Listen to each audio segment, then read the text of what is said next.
So let us carry on with the Q&A and see what happens. Oh, this is an airplane Q&A. That's pretty cool. Did it fly? No, we'll leave it. Okay, so number one. Dear Ajahn, thank you for tolerating so many questions. Okay. I've heard it said that Pīti can arise in a range of intensities. And I've also heard it said that it isn't really Pīti unless it has an intense, bubbly, knock you off your cushion intensity.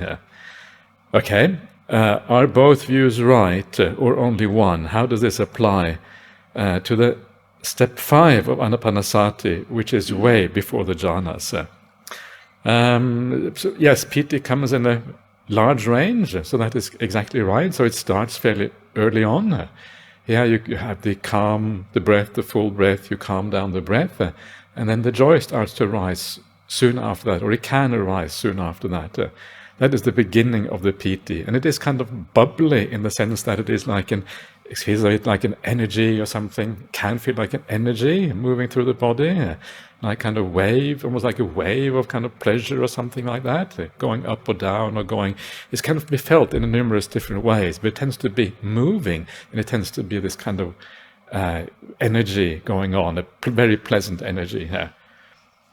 So yes, it can come in many intensities, and after a while the Pīti starts to calm down, because even in the second jhana you still have Pīti. Yeah, it's called Pīti Sukha, Pīti with Sukha, but it's still called Pīti. And so in a sense there, of course, it is a much more profound experience, but it's still basically the same kind of thing, the similar kind of, it still has that sort of slightly coarser aspect to it compared to the Sukha. And that's when you go to the third jhana, you leave the coarser aspect behind, and what is left is just the Sukha. But it's only a comparative coarseness.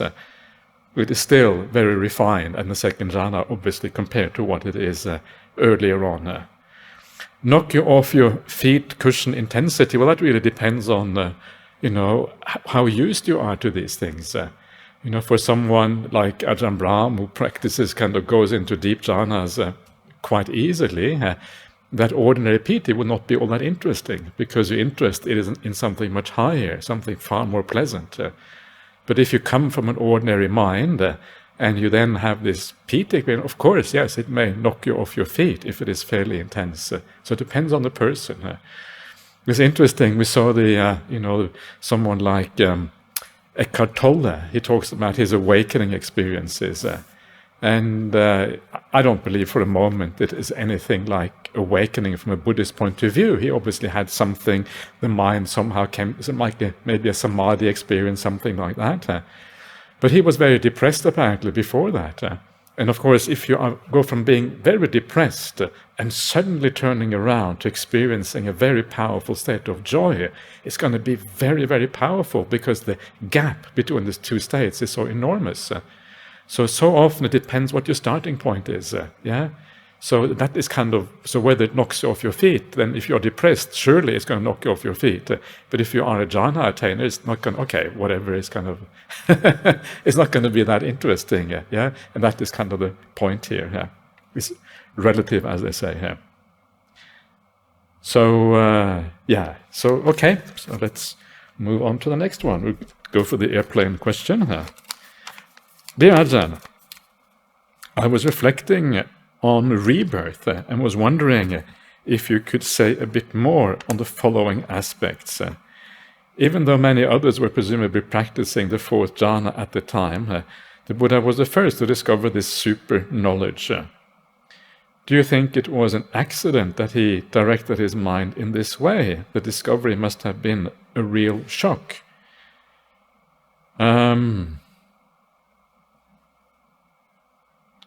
So, but by super knowledge you mean awakening from the fourth jhana, is that what you mean here, presumably? So, was it a real shock? Yeah, presumably it was a real shock, but a very pleasant shock, right? So, was it by accident that he directed his mind in that way. I wouldn't call it accident. It was more like he understood the limits of the fourth jhana. This is kind of the point of the story of the Buddha to be his life. Yeah, how he understood that these samadhi attainments are not ends, full ends in their own right. They only lead to rebirth, and that was not what he was interested in, because he knew that remember the story of the Buddha. He starts off in his lay life and he contemplates old age, death, sickness, and these things, and he sees the danger in these things. And one of the things that he contemplates is also rebirth. And so he already had an idea of samsaric existence, the idea of being reborn and then re-dying, re-old aging, re-sicknessing. It kind of, everything is re, and this is what makes it so unbearable. It's not just re, it's re, and then re, and it kind of goes on like that.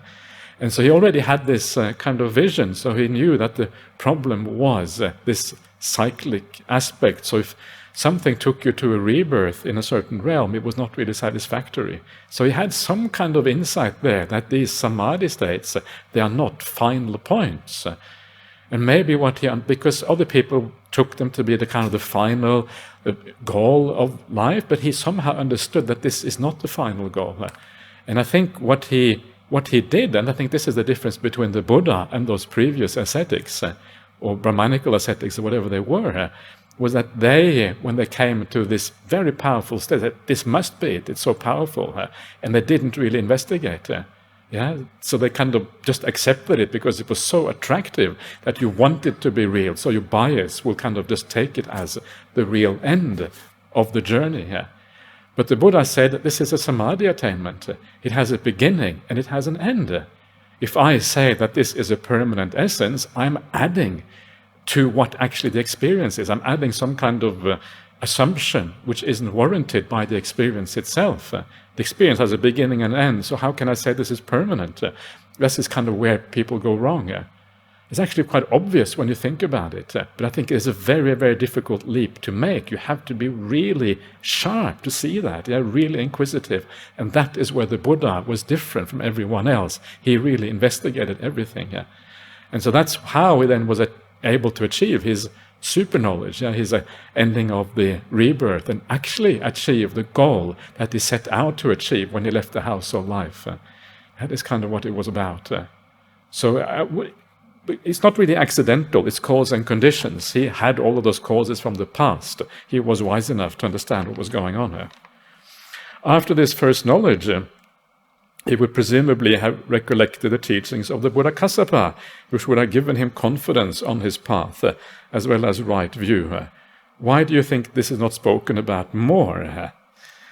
I think it's not spoken about more because I think it is an idea of a certain monk. And I'm not sure if that is exactly what happened. Because it is just an hypothesis, and this is a monk I respect a lot. This is Ajahn Brahm, nonetheless, and this is what he says.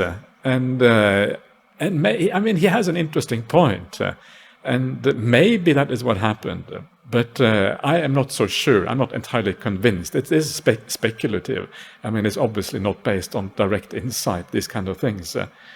And so I'm not sure. Yes, the Buddha recollected past lives. How many did he recollect? Maybe one or two. Maybe one was enough, to understand the cyclical thing of things. Buddha Kassapa was a long, long time ago. How many lives did the Buddha have in between? Well, some people say he just went straight to Tusita heaven and then became the Buddha. But all of this is very dicey stuff. We don't really know what happened. And so, did he remember the Dhamma that he got from Buddha Kassapa? Is that what made him awakened? He doesn't say that anywhere. So that kind of speaks against that idea. So, I don't know. I honestly don't know what the answer is to this question. It's very, very hard to know. It's kind of difficult to disagree. I don't know if I disagree with Ajahn Brahm, but it's more like I'm not sure. It's uncertain whether this is right. It's more like that, really. It must be possible, in my opinion, to make the breakthrough to become the Buddha without hearing it from a previous Buddha. Because if it isn't possible, then you rely on there being a previous Buddha within a certain time span. Once you go beyond a certain time span, there is no link anymore. The link is broken. Yeah, so he must be able to kind of, because you can only recollect back so far from previous things. The Buddha recollected, according to the story, 94 eons, I think it is, and 91, maybe, 91 eons, yeah. So there comes a point when the link may be completely gone because the distance between the Buddhas is too great or whatever. So I think there are some issues with that. But ask Ajahn Brahmali when he comes next. When is he coming, Venerable Karunika? You haven't invited him yet? Okay. So, but knowing your persuasive powers, I'm sure he will come whenever you ask him to come. I don't know. Okay, so we'll see what happens. So, but when he comes, you can ask him this question directly, and then you can see what he says, and he will probably completely dismiss my idea. So that's which is okay, of course.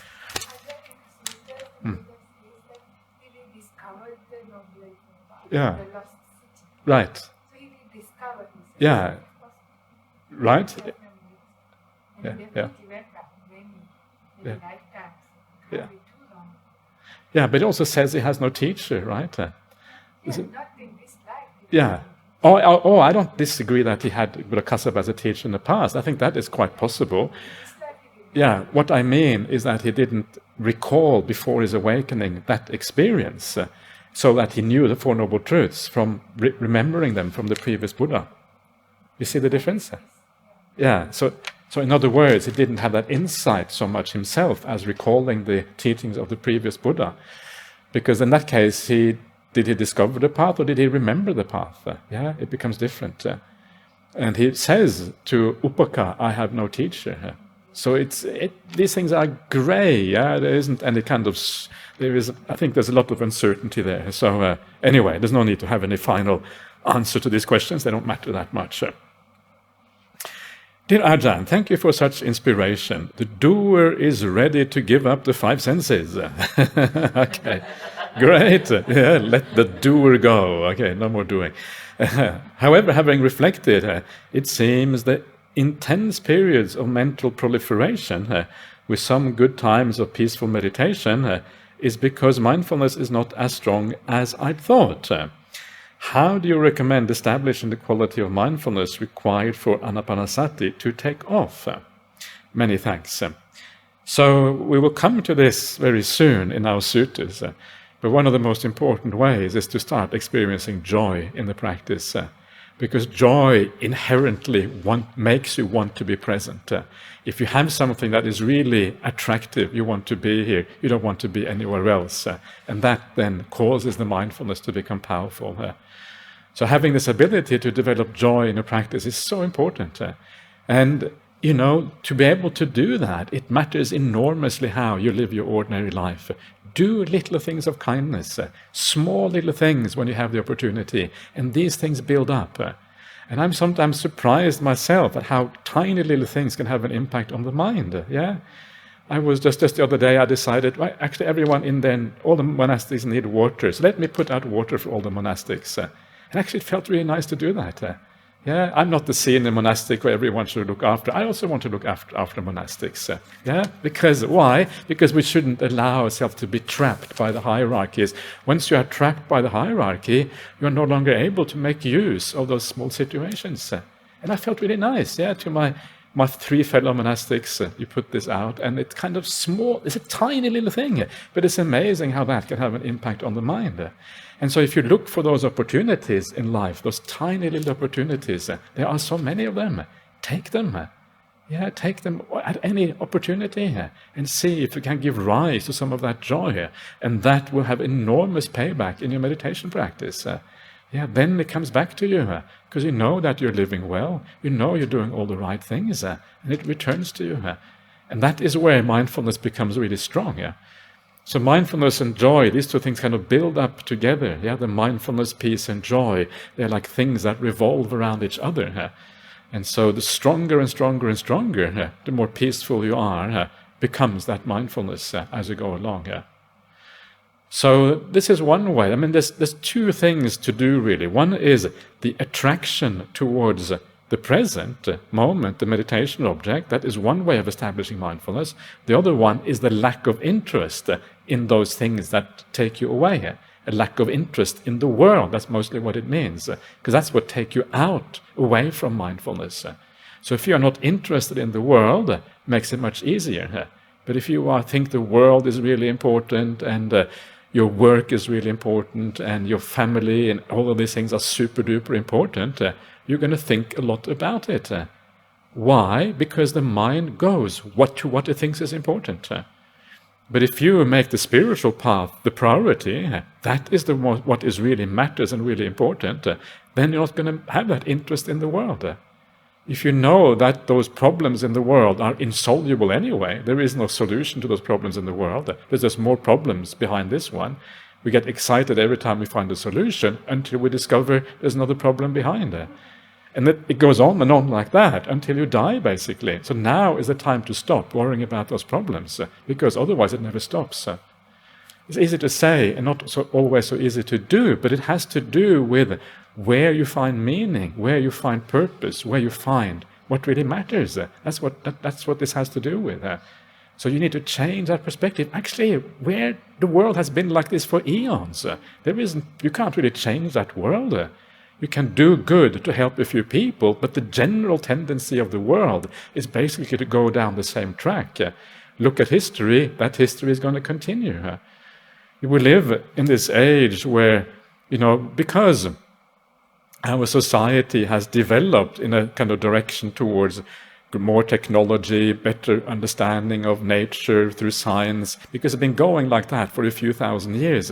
We sort of think that there's an inevitable direction to things evolving in a certain way, society going in a certain way, people becoming better looked after, and all of these kind of things. And so we have this kind of bias about society. You hear kind of the thinkers of the modern day, like Steven Pinker, who says, no, all the evidence shows that everything is going better, it's not going worse.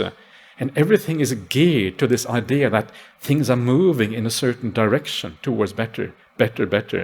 Please don't buy into that, because that is such a small snapshot of history. Even if you look at the whole history of Homo sapiens on the planet Earth, which is something like 300,000 years or whatever, that's kind of the history of the human species on the Earth. It's a small snapshot of the world from a Buddhist point of view. In Buddhism, we talk about eons. We talk about billions of years. We talk about cycles of universes. That is the time scale you need to look at, because then you can understand really what is going on. And on that time scale, there is absolutely zero progress. We're not going anywhere here. You're standing completely still. And that is kind of the point.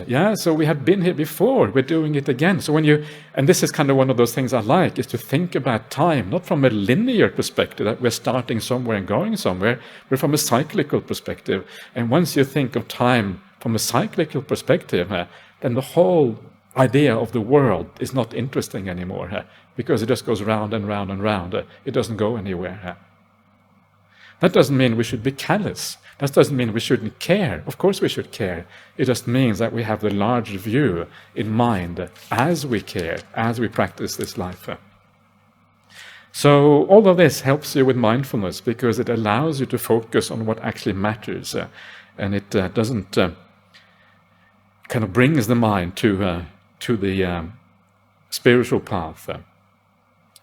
So, okay, let's good luck. Let's see what happens there. Yeah, please. Yeah. Practice spiritual, make someone a better person to be with. Yeah. I feel like I'm more nicer to my mom. Yeah. Nicer to my husband. Yeah. Nicer to the kids and nicer to the neighborhood. Yeah. So practice of spiritual path somehow Yeah. it helps the real life. Yeah. A better person. Yeah. That's a very important point. So when I said that you don't think about, because I said you don't think about your family, it sounds a bit harsh. But of course, the point is that if you don't think about your family, but you practice a spiritual path, then when you come back, actually, you are a better person with your family. Yeah? And so that doesn't mean you become careless. Actually, you become better. It means you have less attachment and you do things more from a neutral point of view and a good point of view. Yeah. So thank you. That's a good point. Okay. Dear Ajahn, a person who has entered jhana is likely to be enlightened? Yeah. Maybe. Or a person who enters jhana on a regular basis or at will or close to at will. Some groups of monks in Burma claim to have jhana. So does it mean they all are enlightened? And of course, a large number of monks in Thailand say that you must need upachara or kanika samadhi. Could you please share your insights why this kind of belief is widespread? Okay. So how many times do you need to enter jhana to become enlightened? Well, it's also about enlightenment. We need to kind of distinguish between the 4 stages. So it starts with stream entry, once returning, non-returning, and then arahant. And it takes more samadhi to become an arahant than to become a stream entry, because it is a more profound attainment. It needs more stillness, more peace, more giving up. And for that reason, you need deeper samadhi. So depends what we mean by enlightenment, first of all. So to be a stream enterer, maybe you don't need jhana that many times. Yeah, it probably helps to have it a few times, but not super many times, because you are the jhana, even the first jhana is quite close to the stream entry. When you come to the first jhana, you have given up a lot. Yeah, the first jhana, the will is basically given up. The mind is an automatic. The only thing that is left, the body is given up. The 5 senses are given up. What is left is a very beautiful sense of beautiful feeling, the viveka piti sukha, a perception, the perception of those feelings, and of course consciousness. So it's only a tiny slice of existence that is left when you come to the first jhana. And that tiny slice of existence, all you have to do is contemplate it as impermanent and unreliable and uncertain, because the jhana will come to an end, and that can be sufficient to make you a stream entry or even anagami if you do that. So stream entry, a few jhana attainments. Arahant, probably, ideally, you want to go all the way to the 4th jhana to become an arahant. So it depends, what we're talking about. If you're going to enter jhana at will, that is great. That is one of the things they talk about in the suttas, to be able to enter jhana at will, and that should be ideally the goal of someone who is really practicing the path properly. Although it is pretty rare to encounter people who can do that. Some groups in Burma claim to have jhana, so does it mean they all are enlightened? Of course, for us it's impossible to know what these monks are doing, but in my experience there is a lot of overestimation in regard to jhana in the world. Lots of people who say they have jhana who don't actually have jhana. And so what you have to do is you have to look at what they are claiming, and if they say, I can still hear sounds, well, from my perspective, if you can still hear anything, then you cannot be a jhana. But there are some people who will say, no, that's, what you are talking about is not jhana. You can still hear when you have jhana. You can still think in jhana. And I will say, no, that cannot be the real thing. And this is one of the reasons why I was saying yesterday that it's very important to understand how jhana is talked about in the suttas. It is talked about on the same level as the stages of awakening. It is something really profound. It's about giving up the world. It's about something extraordinary. That's what they call uttarimanusa dhammas, alang arya nanadasana visesa, as I mentioned yesterday. These are really special things. And so this becomes then one of the ways of deciding whether someone really has attained the jhanas or not. If you are still thinking, if you are still having sensory experiences, it is not that special. It's fairly ordinary. Yes, okay, there is some pīti and happiness there, but it's not really profound. And so this is, so you have to just listen to what they say. And does it match with the description of the jhanas in the suttas? Vivicheva kamehi, separated from the 5 senses. vivicha akusalehi dhammehi, separated from unwholesome qualities, all the 5 hindrances, etc. Then you can start to have an idea. So just watch, don't judge too harshly. It can be very difficult to know these things. Look at their conduct. Are they really peaceful? Are they benevolent and kind? Do they have desires? All of these things will give you an idea. Do they get angry and upset? These are the things that kind of are. And if they do get angry, and then everyone says, no, but they're not really angry, it's just kind of the way they express their enlightenment, then... then be skeptical, because this is how we know whether someone is enlightened or not, and that's kind of the point. So, Upachara Samadhi and Khandaka Samadhi, so the reason why this is spoken about so much in Thailand and in many places is because it is so much of our discourse or discussion about the Dhamma is based on the commentaries. That is why it is talked about so much. So people talk more about the commentarial views than they talk about the sutta views.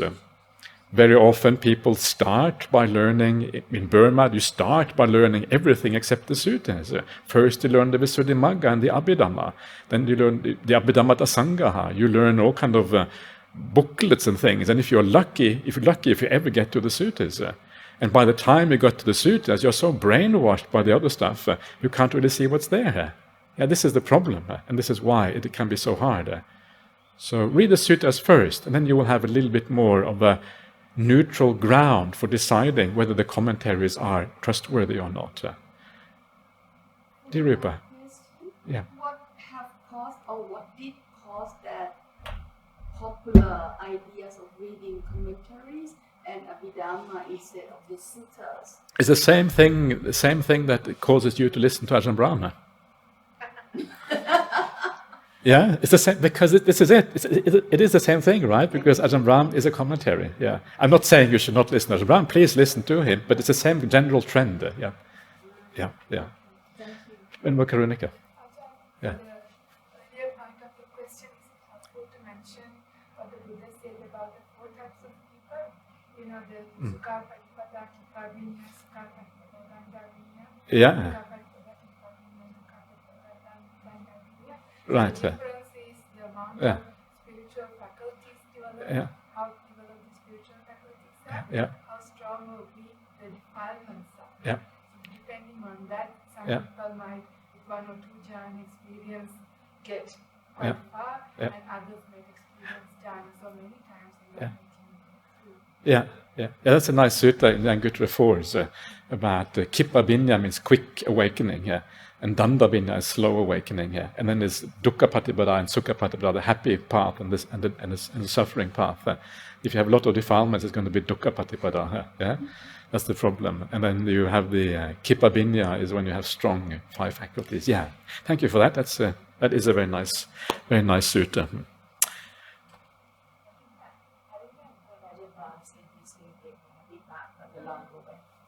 What was that? But the long way, it's not like he's going to keep enjoying it. Ajahn Brahma? Did he say that? I heard that in Tamil. Really? Okay. That's interesting. I will ask him about that because, okay. So, okay. All right. Dear Ajahn, would you clarify toxic shame as deficient sila? Okay, it is something that directly impacts my meditation, leaving me feeling like I don't deserve to be happy. I see, okay. Is this bad morality when I haven't even done anything wrong? It's a good question. Toxic shame, I haven't heard that expression before, but I see what you mean here. It's toxic in the sense that it stops you from enjoying the meditation. So this is sometimes I guess these things can happen to us by how we are treated, etc. And then we buy too much into that treatment by others. And when we buy into that, then it can affect you mentally. So, and it can even come from past lives, how we were treated in past lives. And so one of the ways of kind of getting out of this, how I like to think about things, is that when someone blames me for something, it doesn't happen all that often. People don't blame me for all that much, which is great, but sometimes you get unfair blame. And I ask myself, if someone blames me, I say, well, would the Buddha or Ajahn Brahmali have blamed me for this? And so I take the Dhamma point of view. From a Dhamma point of view, is this really blameworthy? And I know that even if I did something wrong, Ajahn Brahmali wouldn't blame me. He would just say, okay, try again. Try again. There's nothing to be blamed about. So the really wise people in the world, they would never blame you. They would never cause you to feel shamed. Those people who cause you shame, they are not wise. That's why they do it. And so we don't need to listen to those people. They are doing it for all sorts of ulterior and stupid motives. We don't need to take that on board. We can just dismiss it as stupid. Ask yourself what Ajahn Brahmali would do. And guaranteed, almost absolutely guaranteed, he would not make you feel ashamed or anything like that. I have done a lot of silly things in my monastic life, and Ajahn Brahmali has never blamed me, never said anything to me at all, except, that's to be expected, okay, carry on. That's kind of what he says. Not carry on with the same bad conduct, of course, but carry on with the good conduct, And that is so beautiful, and it leaves you, you want to live up to that trust that you get from someone like that, So think like that, and then kind of let go of any shame that society may have instilled in you, because sometimes it has nothing to do with your morality.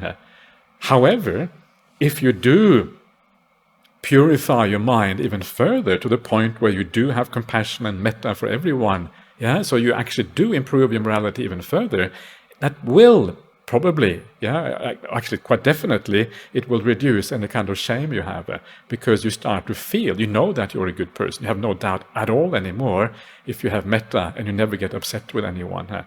So this twofold thing. On the one hand, understand that most people in the world, what they think is completely irrelevant. They have no idea what is truly shameful, what is worthy of blame, what is worthy of praise. When people praise you too, forget about it, It's irrelevant. People praise you for all kind of crazy things in life, that you don't deserve any praise for. So don't take the blame, don't take the praise. Because if you take one, you have to take the other. They come as a package deal, right? You can't choose just the praise and forget about the blame. So reject both of them. It's kind of irrelevant. People don't know what is really praiseworthy. But if someone praises you for being a good person, for having good sila, for being generous, that is the kind of praise that is interesting, right? And then if someone praises you for that, you should ask yourself, are they really right? And if they are right, you're living well, okay, then you can accept that praise.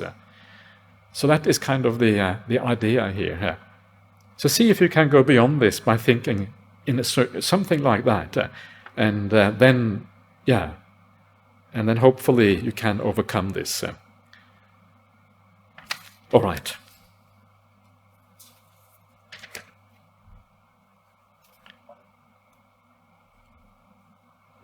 Dear Ajahn, what are the characteristics of the different stages of happiness, joy, rapture, tranquility, and bliss? How can one know that one is experiencing these stages? Are there any nimittas for joy, rapture, and tranquility? There are just degrees of joy. I mean, the basic kind of joy, that you can experience. You just feel kind of light, and you kind of skipping around a bit, and you just have a sense of, just basic happiness with life. It's a beautiful day, and kind of yay, and you are kind of happy to be alive. This kind of basic happiness that almost everyone experiences, at least occasionally, unless if you are depressed, of course, then you may not experience those things. So that's a kind of very basic joy. That just comes from, okay, things are good, things are fine, and you're kind of happy about things. And then, as the meditation deepens, that's where the rapture kicks in. And the rapture is not just this basic joy, but this is what I was talking about before, about kind of energy going through the body, and the feelings of movement of that energy through the body, like a kind of, physical experience of joy and happiness. This is much more powerful, far more exciting and interesting than just the ordinary joy of life. So that's how you recognize that, as a kind of physical energy. And then the tranquility which comes after that is when that movement, that energy kind of dies down, and you're left with a much more subtle but powerful feeling of mental bliss. That's where the mental bliss comes in. and where it's kind of where you, it's a peaceful kind of bliss of the mind that comes in kind of deeper stages of meditation. This is called sukha. And that sukha is the one which takes you into samadhi, because that sukha is so interesting and so nice that you're drawn in, and then you kind of drawn in by that. This is where the nimitta comes. The nimitta is often associated with this kind of bliss, and very peaceful, very quiet, and then the nimitta, you kind of merge with this nimitta, and then that merging of the nimitta is kind of entering of the jhana stages. But don't worry too much, because different people will experience this in slightly different ways.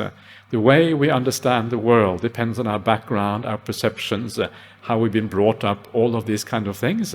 And everyone is a bit different. And so don't worry too much. What you should be concerned about in the meditation, are you becoming more peaceful? Is your happiness becoming more refined and more powerful and attractive? And if those two things are growing, you know you're on the right track. Okay. Yes, please. The Pali word for joy? Where are you? Okay, sorry.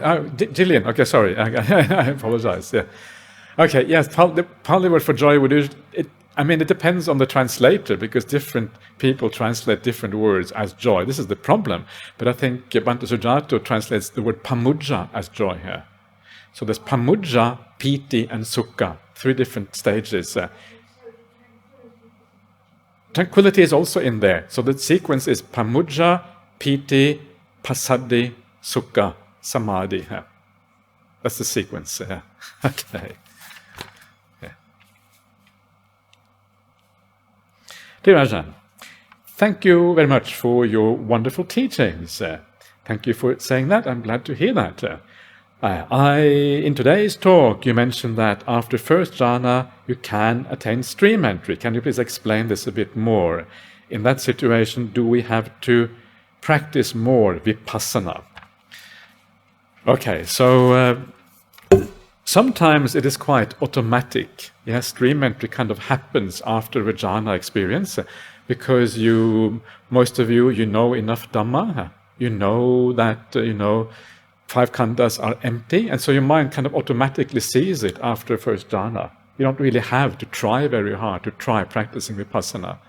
It just kind of, stream entry sort of, it kind of happens. And this is kind of interesting, because that's the point of the idea that the jhanas are the end of the practice of the path, and then the awakening experiences come out of that. But if you are going to contemplate, the usual way that the contemplation is explained in the sutras, the basic idea is to see the 5 khandhas as anicca, dukkha, and anatta. See the 3 characteristics in the 5 khandhas. 5 khandhas is the personality, the person. I apologize for using so many Pali words. For those of you who don't understand, please feel free to ask. Khandha, 5 khandhas, 5 aggregates, 5 groups is the aspects of personality. Now the point is to see these aspects of personality through the 3 characteristics as anicca, dukkha, and anatta, impermanent, suffering, and non-self. When you come to the first jhana, there's only a tiny little bit left of experience, as I mentioned just before. All there is the bliss of the jhana, basically, and there's nothing else. Everything else has already been given up. And because it has been given up, it means you have already understood it. This is a very important point. Everything that you have abandoned, you have already understood. Otherwise, you wouldn't be able to abandon it. So you know that the 5 senses are dukkha. You know the body is dukkha. That's why you were able to give it up. It may not be obvious to you straight away, but that is what is going on. You know it is non-self because you can't access it, etc., etc. So all you really need to understand when you come to the first jhana is that specific experience. So if you can focus on the first jhana and you can see it as impermanent, how do you do that? Well, you know it has come into existence and it will pass away, it will disappear again when you come out of it.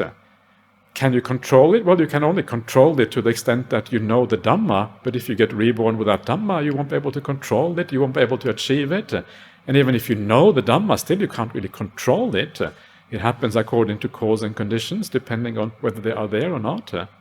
And so you start to see that even that is very unreliable. And then because of that, it is not really something you can base your existence on. And so then you kind of make a breakthrough there.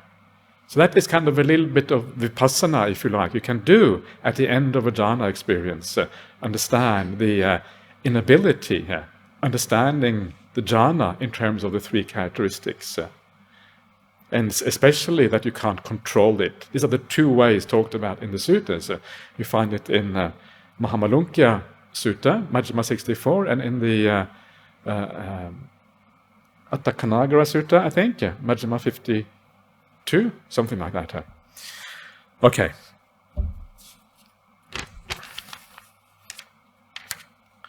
Dear Ajahn Brahmali, thank you for the teaching this retreat. Your words have brought much clarity. Excellent. That is wonderful. Regarding your discussion of the nimitta today, the sutta spoke of lights without form. Is a light without form like a diffuse blow over a large area? Also, my nimittas are almost always fleeting and unstable. Is there a way to encourage them to stay? Thank you very much. Yes, very common to have fleeting and unstable nimittas. This is kind of the par for the course, that initially they are fleeting and unstable. So a light without form would be like for example, your entire screen of perception is just brightening up.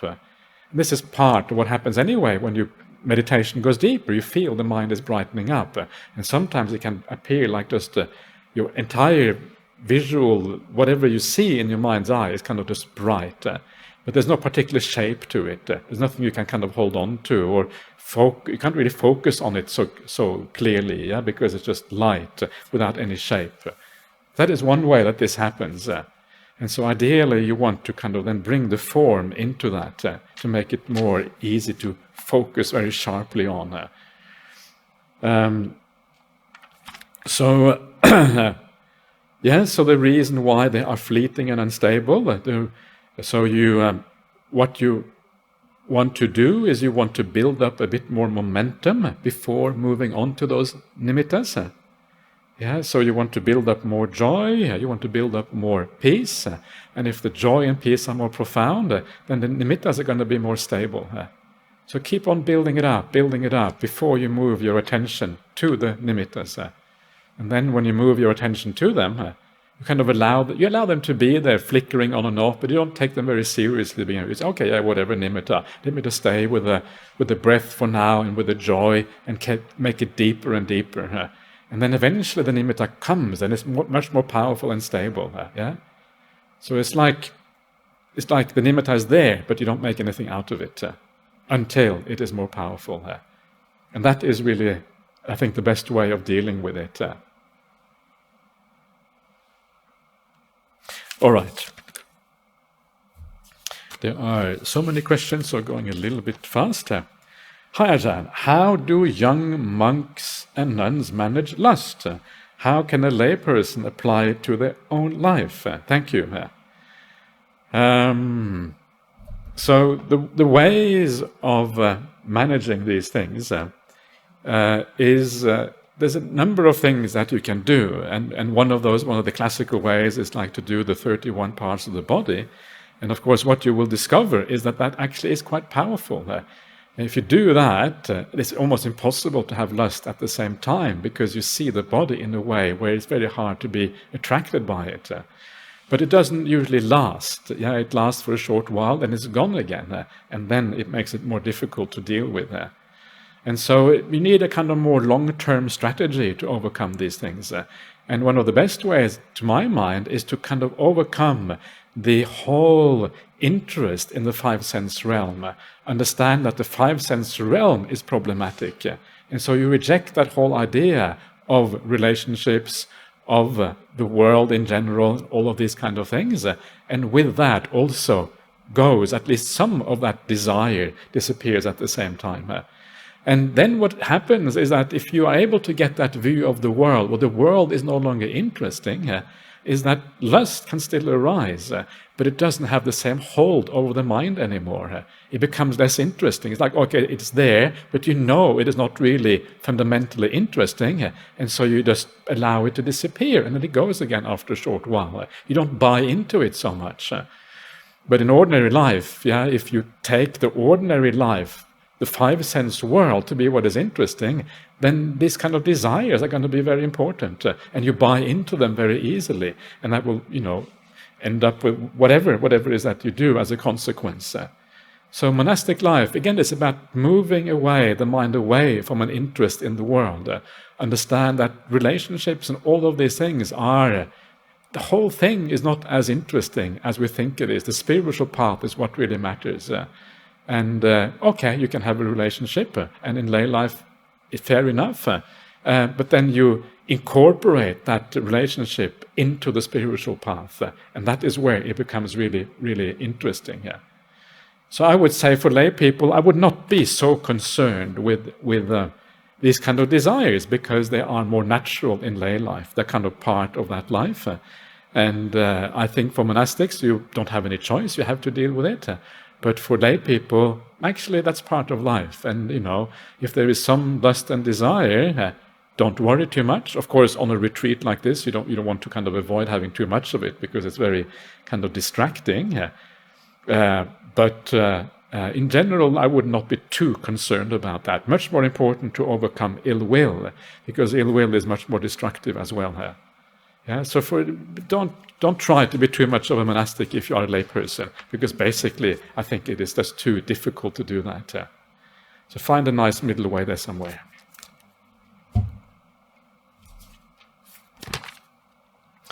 Okay, respected Venerable, Ajahn Brahm mentions that we can experience beautiful breath after we have watched 500 breaths in a row at least.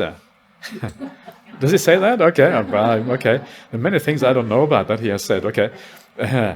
I missed a couple and have to start again.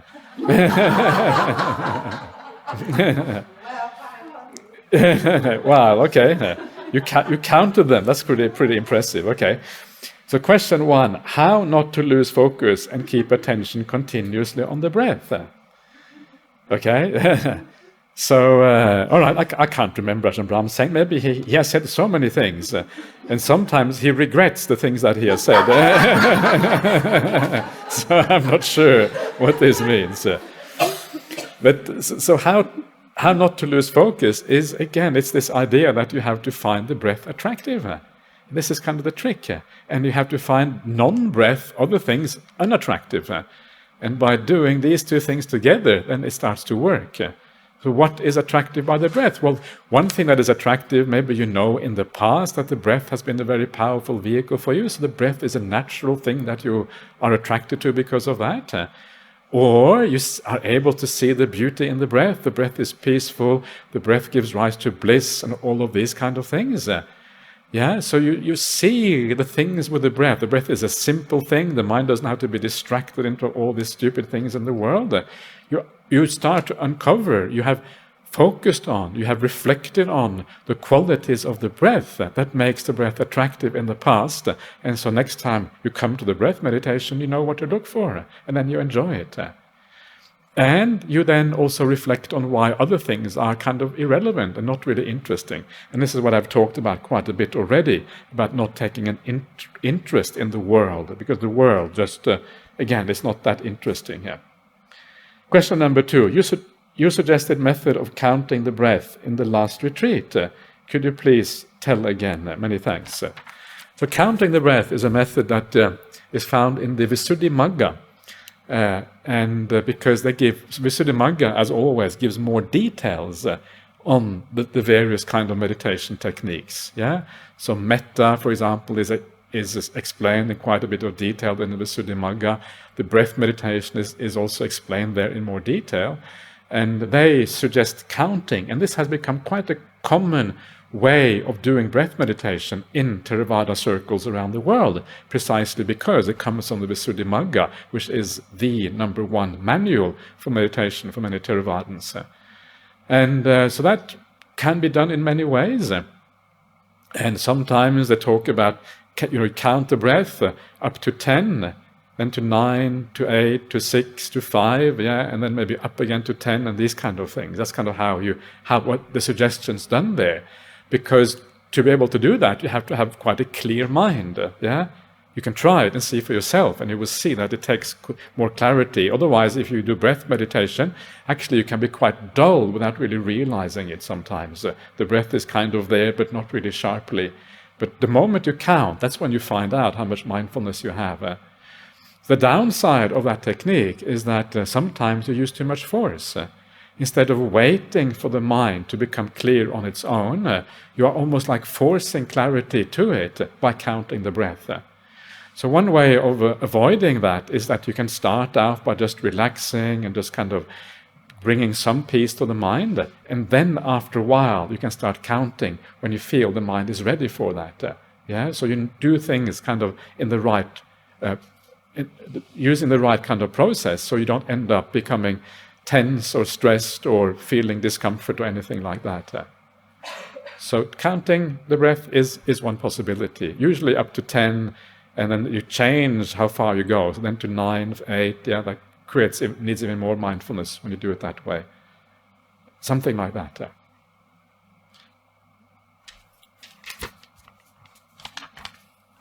Respected Venerable, does entry into jhana, the fourth jhana, ensure stream entry?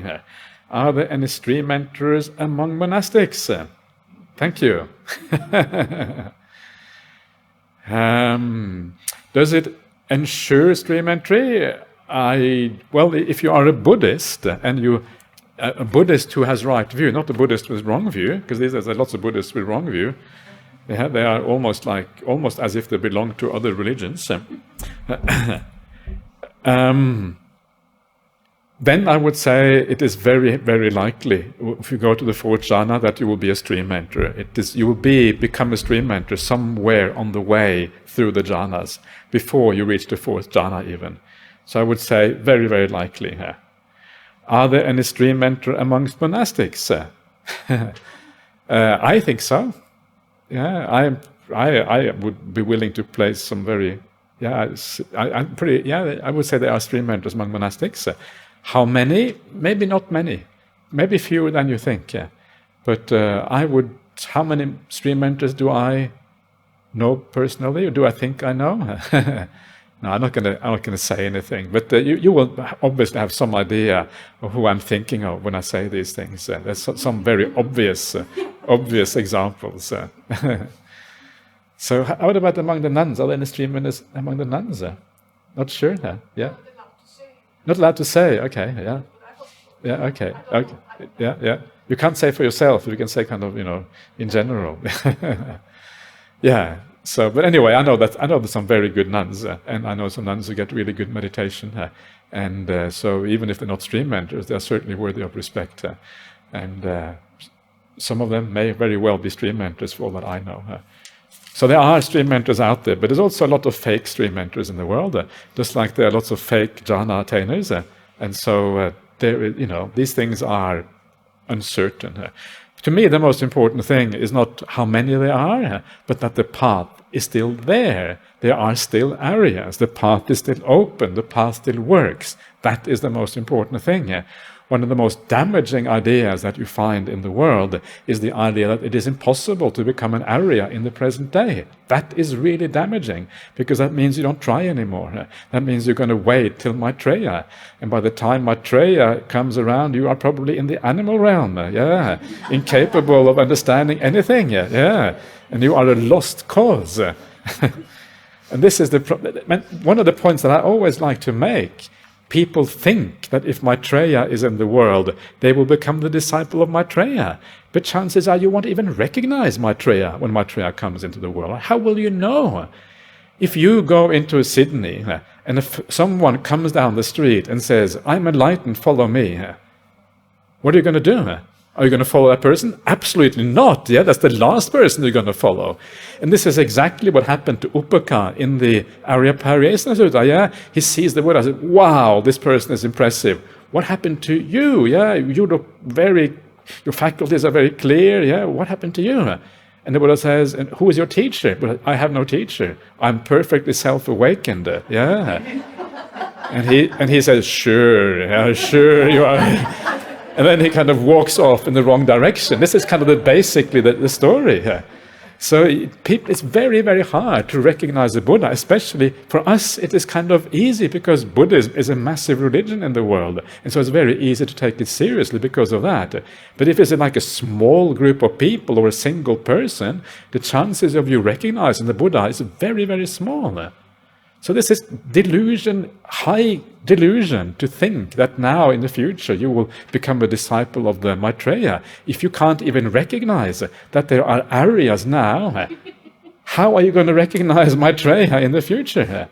The whole thing is kind of hopeless, and it's based on a misunderstanding of how these things work. The argument is that you have to make lots of merits. Right. You accumulate merits until it bear fruit when the Maitreya comes. That's the idea. Yeah, right. Exactly. And they probably don't do that anyway, right? They probably don't really understand even how to make merit, and they do all kind of silly things and all kind of stuff. It's really...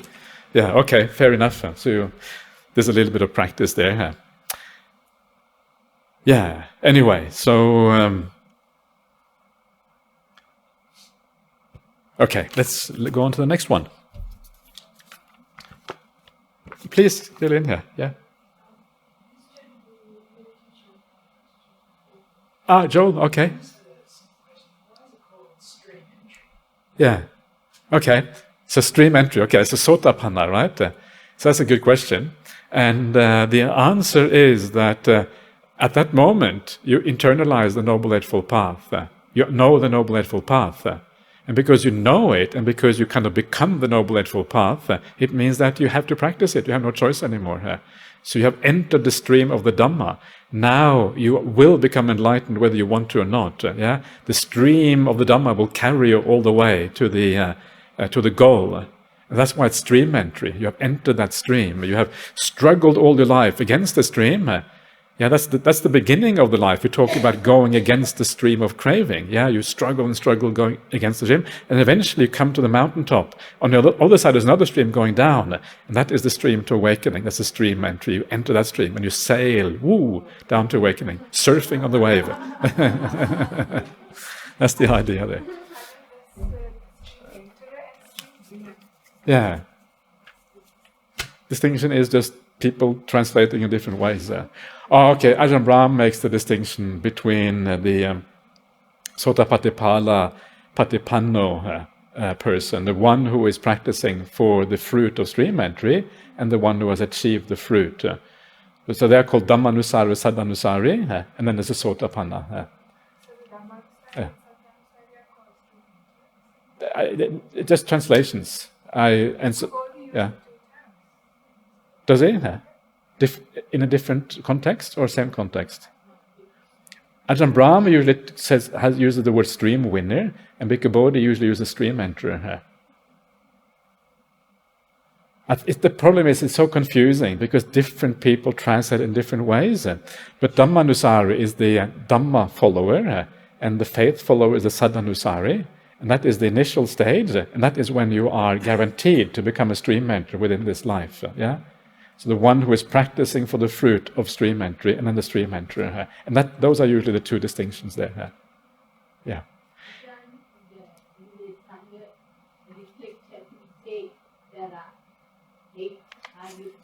Yeah.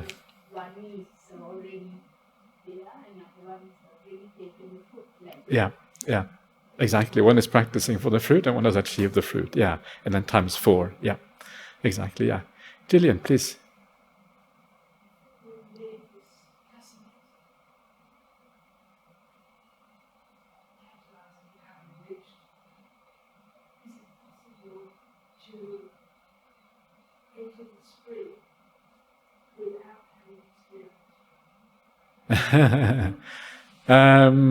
I don't know the answer to that.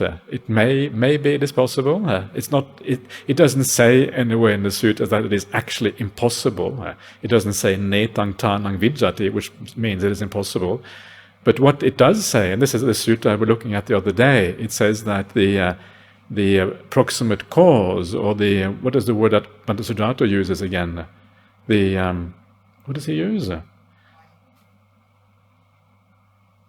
He uses. What is the word? Actually, it's right here. So might as well look it up. So he uses the word upanisa, vital. That's right. That's what he said, Lal, wasn't it? Yeah, vital condition. Yeah. So basically, samadhi is a vital condition for seeing things according to reality. Seeing things according to reality, well, that is what is required for stream entry. Samadhi basically means jhana. So it comes very, very close to saying that jhana is required. Is it completely required? Don't know. But it is a question which I think is irrelevant. And that is the main point, because the reason why people ask this question usually is because they want to know, do I need to practice jhana or not?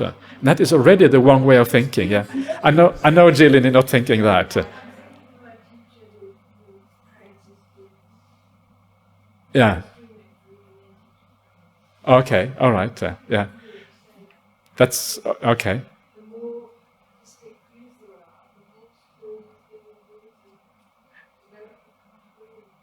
Yeah. Yeah. Yeah. Yeah. So okay. So all right. But what I would say is that you just practice the Noble Eightfold Path. You don't need to make any this final decision on whether it's required or not. But don't think that I will leave the jhanas out because they're not required, because that is definitely when you're going wrong. So you just practice the path, take it as far as you can, and eventually that means you will hopefully also achieve the jhanas as well. Okay, let us move on. So, dear Ajahn, some monks mention Sunyata practice, Sunyata Samadhi and Sunyata Vimokkha, how to practice emptiness meditation. What are its implications? So, emptiness meditation, the way it is described in the suttas, and it's very rare to find anyone who actually has practiced this fully. I happen to know someone who has had some good results with this. But it is basically the focus on the idea that there is no self or nothing belonging to a self. So you focus on that idea. There is no self, nothing belonging to a self. And by focusing on that idea, you enter a samadhi. So that idea is obviously something that causes you to let go. You're seeing the emptiness and everything. There's no self. So it causes the mind to become very, very... doesn't hold on anymore to anything. It becomes everything kind of slips through the mind because everything is empty. There's nothing there to grasp onto. If there's no self, there's nothing really interesting in the world. And so based on that perception, no self, nothing belonging to a self. No self, nothing belonging to himself. And really understanding what that means. This is why this perception is difficult. It's difficult because you don't really understand what it means even. But the more you understand what it means, if you're already a stream winner or enterer, for example, then these kind of perceptions can be powerful, because then you have the ability to understand what that means. If you're not a stream enterer, these things are tricky here. And I don't know if I would really recommend it. You can try, and maybe you are kind of the exceptional person who can make this work. But it's basically a kind of perception that you're building up in your mind. And then based on that perception, the mind goes into a kind of samadhi.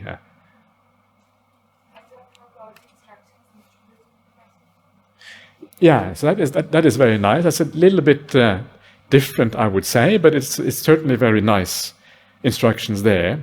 So the Chula Sunyata Sutta, the shortest sutta on emptiness, it shows you how to enter samadhi based on looking for what is absent, what is not present. In other words, what the empty aspect of that perception. And he starts off by saying that if you're kind of living in the forest, your perception is empty of the city, empty of elephants. Or cars, maybe in the present day, elephants and all kind of things. It's kind of cute that, empty of elephants, hooray, no elephants. But now it's more like traffic is probably more of a problem than elephants. So it's empty of that, and all that remains is the perception of forest. That is the only thing that remains. And so you delight in that emptiness, that it has a certain emptiness to it. And then you go from there, and then you have the perception of earth. I think that's how the sutta goes next. And then that perception of earth is then empty of the perception of forest. Yeah? And so you see, well, it's empty of this. And actually, that is delightful when it's empty of that, because now the mind is more focused, more one-pointed, etc. And then you go from there to, I think, the infinite space, I think. So it moves on like that, and every step of the way you remind yourself of what that perception is empty of. And this is how the Buddha talks about the entry into emptiness, gradually, stage by stage. That's a slightly different way of doing it.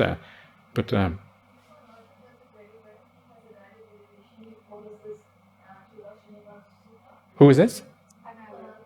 Okay, all right. Okay. It is peaceful, yeah, sure. Yeah, okay, yeah. I've never tried to do it, but I guess it would be, yeah. Yeah.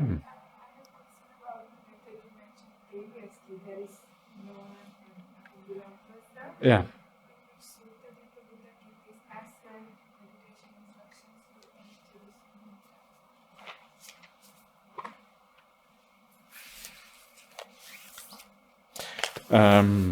Let me tell you later on, because I may not find it straight away. I'm probably going to take too much time to find it, but I'll let you know at some point. Yeah.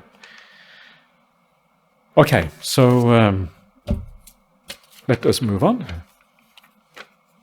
Dear Ajahn, does going into the fourth tetrad mean that one has entered a fourth jhana or just first jhana? Which stage corresponds to which jhana in meditation? So the third tetrad ends with vimochayang chittang, which means liberating the mind. And liberating the mind would usually mean entering a jhana. And it could be any jhana. It could be the first, could be the fourth, any of those ones. It could maybe even mean the immaterial attainments, because that's also a kind of liberation of the mind. So liberating the mind. But because this is the last thing that you do before you enter the jhana, is liberating. There's still some kind of activity there. Not necessarily you doing it, but there's some activity of the mind as it enters that jhana state. You're liberating the mind. In other words, you are letting go of the five senses. That's basically what it means. And so it could mean any of those things. And then when you contemplate afterwards in the fourth tetrad, the aniccanupassi, viraganupassi, nirodhanupassi, patinisagganupassi, then what you contemplate is whatever stage you reached prior to that. So if you reach the first jhana, you contemplate that. If you reach the fourth, you contemplate that. If you didn't reach any jhana, well, you contemplate the nimitta. If you didn't reach the nimitta, you contemplate maybe the piti sukha that you had. If you didn't reach that, maybe you just contemplated the peaceful breath that you had. Every stage you can contemplate a little bit. You can understand the impermanence, what has faded away, why it is so much nicer when it's gone. In other words, why those things are dukkha, etc. And so every stage you can contemplate. But the deeper you are, the more profound the contemplation is going to be.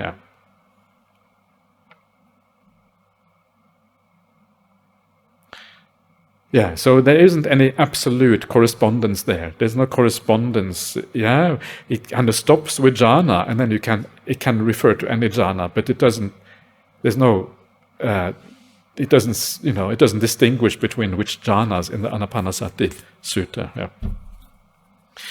Okay, dear Ajahn, can one enter into jhana via some other meditation technique rather than Anapanasati, like death contemplation, Brahmavihara practice, etc.? You can enter jhana almost through any technique. I know it is said, for example, sometimes that you cannot use Buddhanusati to enter jhana, but actually I don't think that is quite correct. The reason they say that is because the recollection of the Buddha, Buddhanusati, is considered too coarse because you are thinking, etc., using your mind too much. But the reality is, of course, that these things are gradual. So you start off doing buddhanusati, and as you do that, your mind becomes pure, your mind calms down, you achieve some happiness, and then maybe even the nimitta comes. And then, of course, then you focus on the nimitta, and that is what takes you into the jhana state.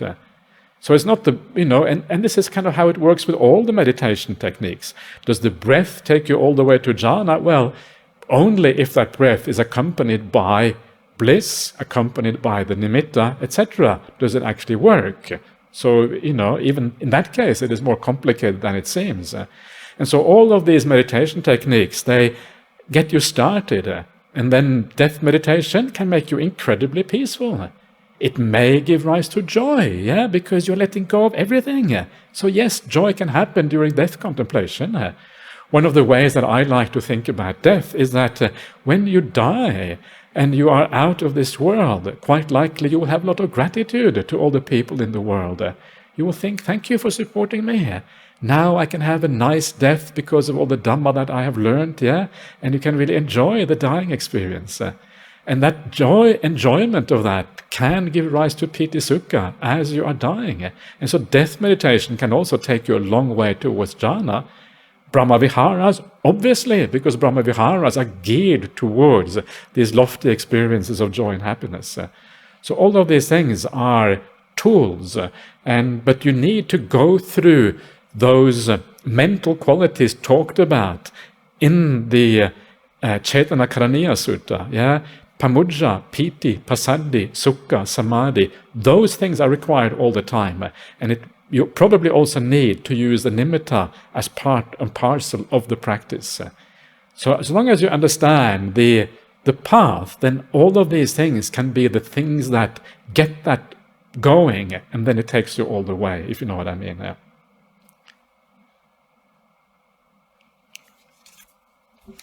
Okay, we have come to the last question for the evening here. So, dear Ajahn, Devadatta had defilements but still could enter jhanas. How is that possible? Many thanks. He did not have defilements when he entered jhana. At that point his mind was pure. But remember that jhanas don't overcome defilements once and for all. The defilements are kind of kept under control. They are kind of down for a while and then they re-emerge. And I have seen people in monastic life who had jhanas who ended up disrobing. This happens. You might think that if you had these experiences you would never disrobe, but no, because you decline until eventually you leave the monastic life. Seen this happen on a few occasions actually. So there's no guarantee. The same thing happened with Devadatta. He had these jhanas, and then the defilements come, and he had some very powerful reasons for having defilements.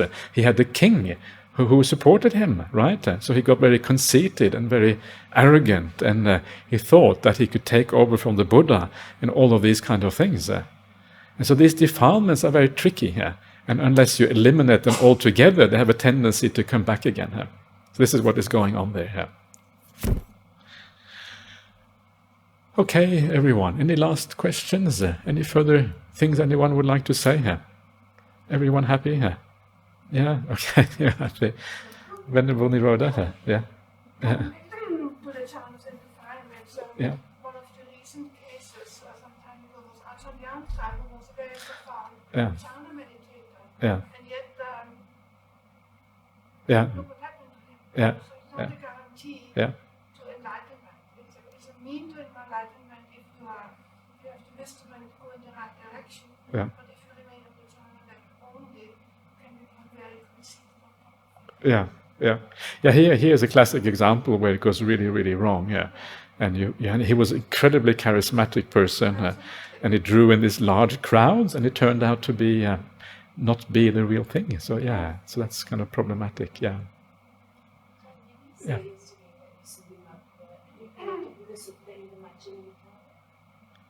the Visuddhimagga is based on the Rattavanita Sutta, Majjhima Nikāya 24. It is based on that structure, and that structure is only found in that sutta and partially in the Sangiti Sutta and the Dasottara Sutta. These are two suttas at the end of the Digha Nikāya, which just lists large number of lists, basically. And so they're not all that interesting. There's nothing really new in those suttas. And so it really only occurs in one place. And so the whole Visuddhimagga is based on that. Not only is it based on that, but the achievement of jhana in the Visuddhimagga is based on the earth kasina. Yeah, so the earth kasina. So there's two kind of very obscure things that the whole thing is based on. And this is kind of the problem with commentarial literature, is that there's a tendency to take obscure topics because those are interesting. Everything else has already been talked about. So you take something really obscure and you make something out of that. That doesn't mean it is wrong, but it means that it is a little bit, it is not as sure or certain as the suttas. And this is one of the reasons why I prefer the suttas, because they'll give you the main line of what to focus on, which is anapanasati and contemplation of the five khandhas and these kind of things. Yeah. Yes, please. Yeah. The way in the sutra, the Buddha said that we rebirth as much as sand in the Ganges River. Yeah. Is that true? Does it say as many as sand of rebirth? He could have said it. I'm not sure if he said it, but he could have said it. He does use a simile of a number of grains of sand in the Ganges River, but I can't remember the exact context now for that simile, because there are also the amount of suffering left, for example, in samsara is like the one grain of sand compared to all the other grains of sand or something like that. But it's possible that he used that. I cannot remember. I don't think it would be wrong. Yeah. Yeah. Yeah. Yeah. To me, it sounds like it could be from the Buddha, because I think that, to me, that fits with how the Dhamma works, basically. Yeah. Yeah. Yeah. Okay. We grow one lemon tree. Yeah. And this lemon has so many fruits. All right. And each fruit has so many seeds. Uh-huh. And then I looked at it and I thought, maybe this is why. One lemon tree Yeah. has so many fruits. Yeah. Has so many seeds. So imagine how many trees are there. Right. And I thought, oh, maybe this is why the Buddha said we really Yeah. like Right. that much sand in the Ganges River. Yeah. And also the Buddha said we're all connected. Yeah. Many lifetimes. He does say that too, yes. So Yeah. I feel like, even what is called bean sprout. Yeah. So many bean sprouts. I feel like we all Yeah. very Yeah. high time to rebirth. Yeah. My father is only one man. He had 7 children. Yeah. He got a lot of grandchildren and a lot of great-grandchildren. Yeah. And then he's dead. Expands. Yeah. Yeah. Yeah. So that, exactly. So that I think that is basically right. But I really like this idea about that we're all connected, because that actually is from the sutras. The Buddha says that it's difficult to find a being who has never been your mother. It's difficult to find a being who has never been your father, your son, your daughter, your brother, your sister. Yeah. So we have all been in relationships with each other at some point, one way or another. And that's a very useful way of thinking about people around you. It makes you look at them in a very different way. Yeah, very different way. Yeah. Don't want to have the lemon tree as your mum. Is that what you're saying? Yeah. Good. This is kind of nice. You are seeing Dhamma everywhere. That's kind of a nice thing to do. So that's wonderful. Yeah. Yeah. Okay. Right. Okay. I think that you're right, but I think that's coming back to me now. Yes, okay, that makes sense. Yeah, sure. Okay, Venerable Nirodha. One last thing. Yeah. When I was in Burma long ago, I got very much into trouble by criticizing that momentary concentration is not enough for Markham. Yeah. We're very lucky that we're in an area and also have teachers who are actually teaching us the jhanas according to the truth. Yeah. Teaching for true liberation. Yeah. I mean, they're doing it, but Mahasatodis is all very good to some extent, but as I say, there are also against from the government control, they're very much criticizing the jhanas. So they're very lucky that we have the correct teaching, so to That's what everyone says. We have the correct teachings. Everyone says that. So it's kind of wow. That's kind of the problem. But yeah, I happen to agree with you. But there are counter voices. Anyway, let's call it a day, everyone. Let's do the Arahant Sammasambuddha.